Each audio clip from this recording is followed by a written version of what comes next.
okay, Theresa? Have you been good and been away and had a think about the sorts of things that you want to do with your money? Well, yes, but I can't resist a bargain, as you know, Fergus, and I turned up today with a pineapple because they were on sale for 49 pence, so I bought you one as well. Thank you very much. That's sweet. So that's my spending for today. I have it I think I have to... That's better than £114 of plants last time. Well, it is. I know, I'm mortified. I still don't know where I'm going to put them. There is actually a nursery down in Lesmahago, and he's actually banned me from buying plants until I can prove that I've planted the ones that I bought already. Right, what do I want to... Right, I want to... be a bit more careful with my money because I'm saving up for, well, two things. I need some improvements done in the house, and I want to go back to university next year to do a master's in writing for television. Mm-hmm.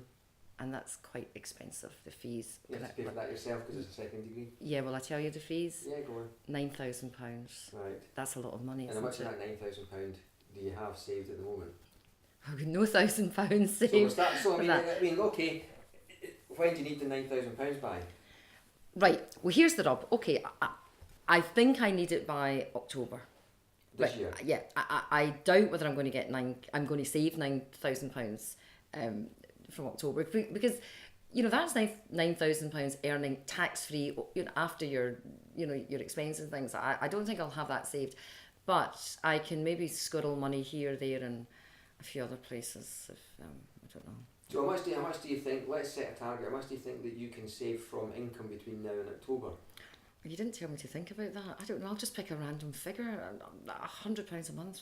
Is that rubbish? I don't know. I don't have a clue. Well, £100 a month is £600 between now and October. So For goodness sake. That's not really going to get very far if £9,000 will cost, is it?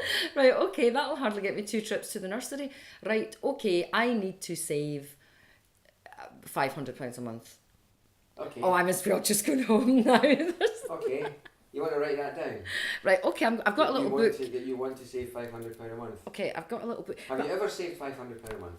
I've no idea, I don't think so. And do you know whether you can save £500 a month? No, I just plucked that figure out of midair. Here's what we're going to do then. Right. If you don't know whether you can save £500 a month, it's presumably because you don't know how much you spend.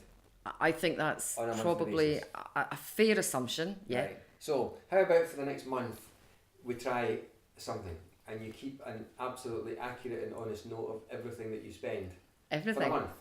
Okay, everything. For a month. It's the start of April. It's the start of April's day's time or so. Okay. Everything you spend for the next weeks, for the next month. Okay. For the whole of April. Everything? Absolutely everything. Everything. From a newspaper or a cup of coffee on the way into work in the morning to a glass of wine or a way back, and everything you spend for your lunch. Absolutely every time. Right, even if I'm out with a friend for right, okay. Every time that you spend any money, write it down. Okay. For a month. Right. Yeah? Okay, I'll do that. Because if you don't know how much you're spending, you've come here today and said, I want £9,000 to do this course in October. Mm-hmm. October's 5 months away. Right? April, May, June, July, August, September. It's 6 months away. We've got 6 months to do this. But you don't know how much you can afford to save every month, therefore you don't know whether it's reasonable that you can do this course or not. Because you don't know whether... Now, it's a long way to save £9,000 in 6 months, but assuming you can get wee bits and pieces from or borrow a bit of it for this course... Yes. Is it a 1 year course? I can do it over 2 years, but I really want to do it over 1 year. Right, so you need to know that what you borrow, you've paid back. So let's say that let's see what you can save between now and October, and whatever you borrow, you then have a plan to repay that over the next 6 months as well. So let's say, and I don't know whether this is reasonable or not because we haven't looked at your budget, right? So the first thing you need to do is tell me what you spend.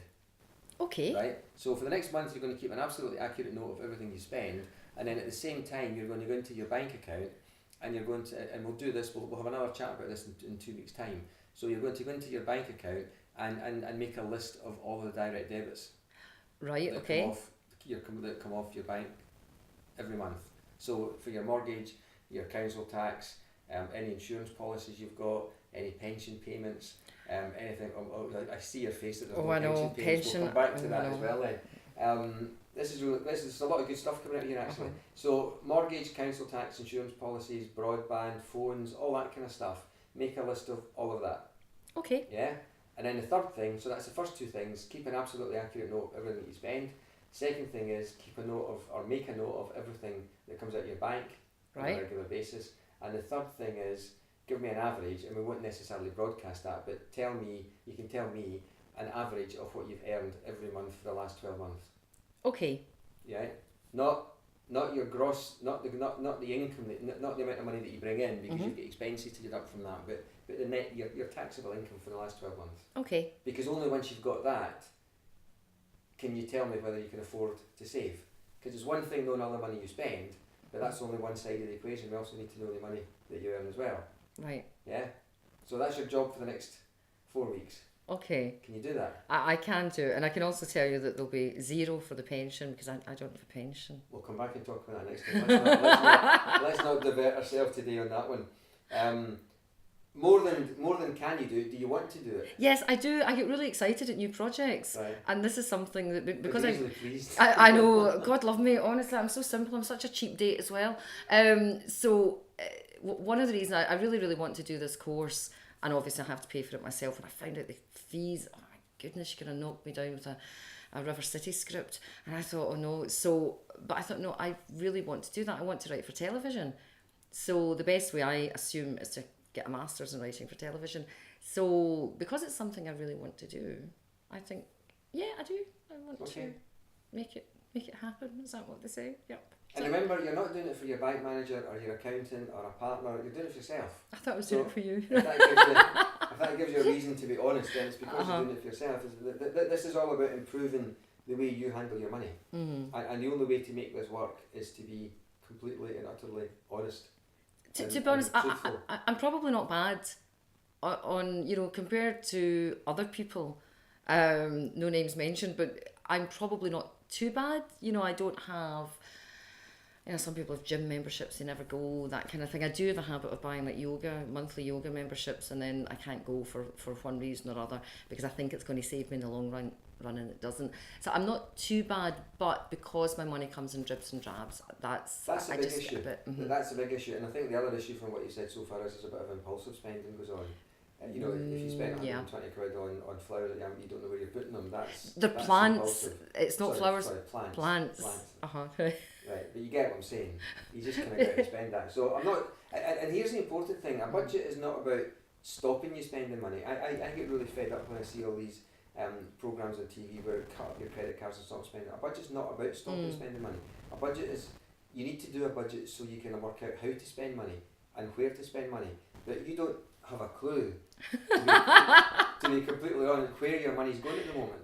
Yeah, and that's if you don't have that clue right now, then you don't know whether you can afford to save £500 or £1,000 or £2,000 a month towards this course. I have one more confession. Go on. I have an awful habit of doing events and then forgetting to invoice people.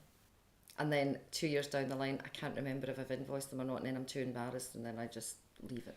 There's probably a separate conversation to be had sometime in the future about the whole self-employment thing you're doing, because that brings into play pensions and stuff as well. So let's put that one to one side for a minute. Let's concentrate on one thing, which is keeping a note of everything you spend for the next 6 months, and make a separate note of everything that comes out of your bank account every month. Okay. Yep. And we'll talk to you again Brilliant. in 2 weeks' time for a kind of half-time result, half-time review. Okay. It's a shame you can't see my little notebook that I'm going to write everything down. She has got a little notebook here. We'll film it next time. She has got a little notebook. It says "Be brave" on the front, Very so good. it cost quite a lot of money. No, it didn't. That was the cheapest one the shop had. Well, let's hope you're brave and let's hope you enjoy it and you get something from it. Thank you, Fergus.